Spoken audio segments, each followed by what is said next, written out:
So why don't we start by you telling us about your background and a little bit about some of your vision and goals for LAX. Absolutely. Well, LAWA, Really. Los Angeles Yes, World exactly. Airport. No, thank you for recognizing that, because we might spend more time talking about LAX, but one of the things I appreciate is the fact that LAWA is a multi-airport authority, an agency with Ontario Airport, Van Nuys, and then some properties that we hold out at Palmdale as well. And so I am an aviation career person. And I have had the pleasure of working in a number of different capacities within the aviation industry, all pretty much for Oakland Airport, where I started at the port fairly right out of college, beginning with my entree in the finance arena and working on leveraging or issuing revenue bonds to support the capital program. Then I think I really got the aviation bug, or we call it the jet fuel, got into my blood when I led a major reconstruction of a runway program that had me very involved with the community, and seeing how the collaboration, innovation, and partnering could affect real change and get something from an engineering perspective done beyond what everyone had ever expected. We took a project that was going to take 30 days and got it done in less than 10. And so that really just, it solidified that this was the industry that I loved. And then shortly thereafter, I ran noise and environmental programs for the airport, and then took over in its leadership role. I took over airport in Oakland at the height of the last recession, where you might know medium hub airports across the country, particularly ones in competitive airport geographies, really suffered. And so the traffic at Oakland had dropped substantially.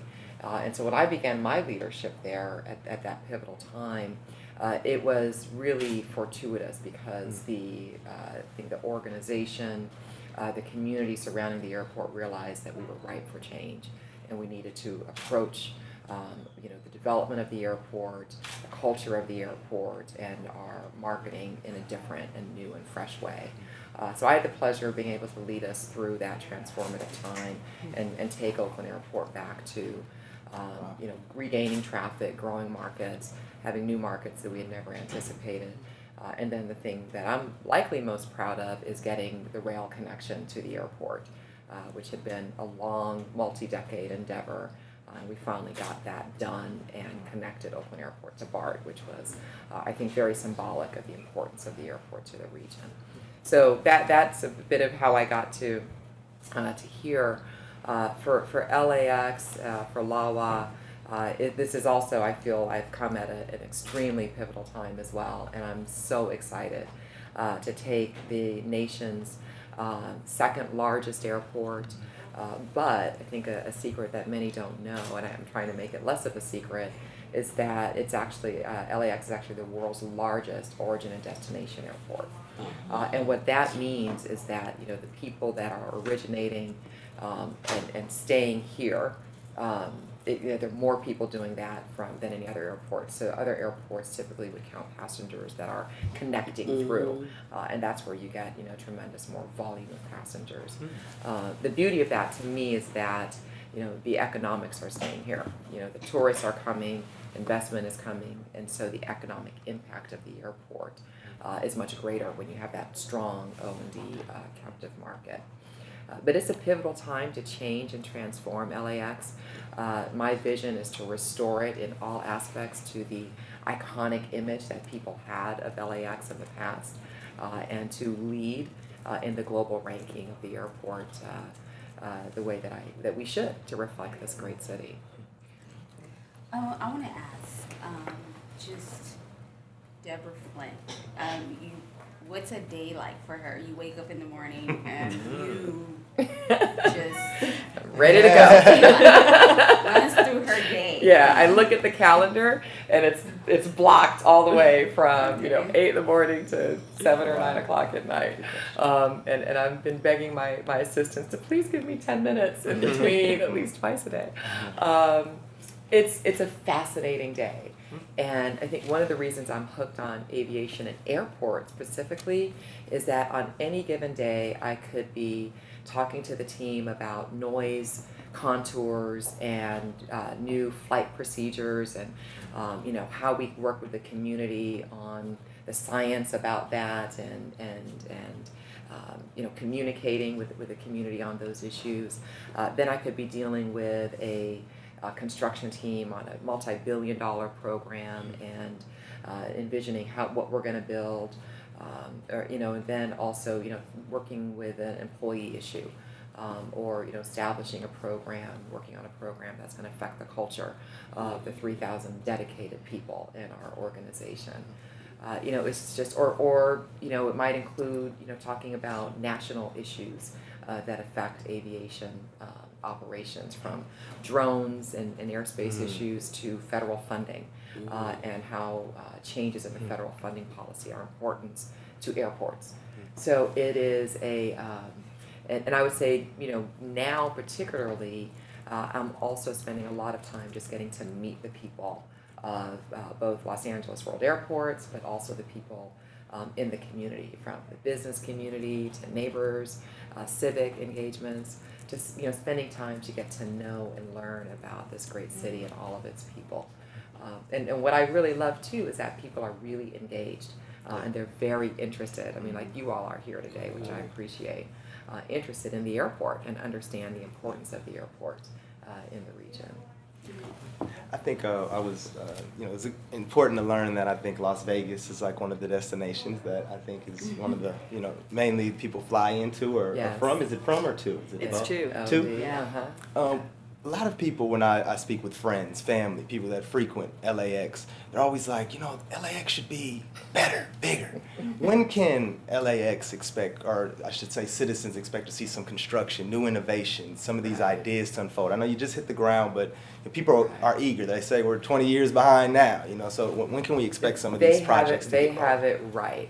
And that is one of the reasons I'm excited, is because the airport, while there's some real gems and beauties, I mean, let's look at the Bradley Terminal. The team did a phenomenal job in building something that is state-of-the-art and reflective of the city. Much, much more of the experience at LAX is not reflective of the great city. And that's what I'm especially excited about, is to transform the facilities and the customer.